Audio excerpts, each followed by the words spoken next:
Yun mga boss, magandang araw sa inyong lahat. Welcome back ulit sa ating YouTube channel. Sa video ito, update muna po. Dito tayo sa nire-restore natin na Honor Type Jeep kay Sir Nolan. Bali malapit na po siyang matapos and ready na po i-pull out.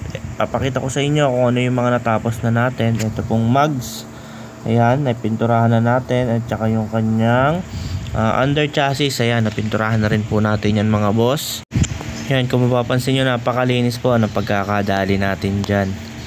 Ayan po yung tapis ng fender. Punta naman po tayo dito sa makina mga boss. Papakita ko sa inyo yung engine bay nya. Bali yung, ayan, wala pang pakpak yung kanyang swan or yung bibe sa harap. Ayan po yung engine bay. Napakalinis. Ayan, may shroud na, may air cleaner na. Ang hindi lang po natin pininturahan is yung kanyang booster kasi papalitan natin.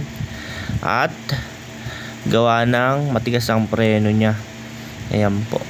Tapos yung goma ng grill natanggal. Ayan po.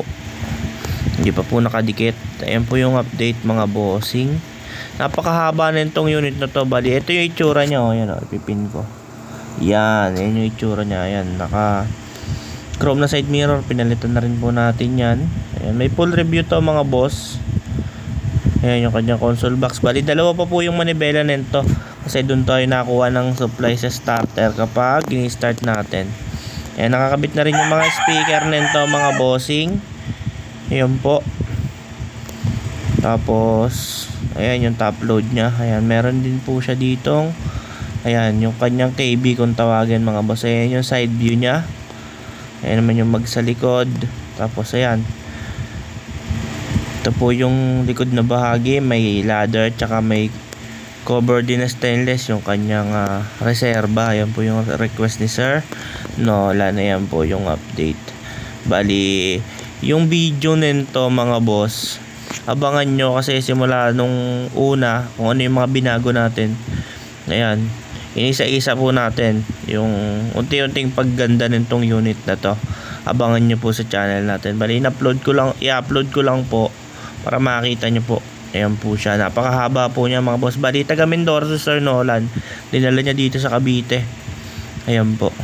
Bali sa mga gusto po magpa-restore or magpagawa ng Honor Type Jeep, pwede rin po. Tawag lang po kayo sa number na nasa screen or message nyo po kami sa aming Facebook page. Ayan po. Ipipin ko po dito sa screen.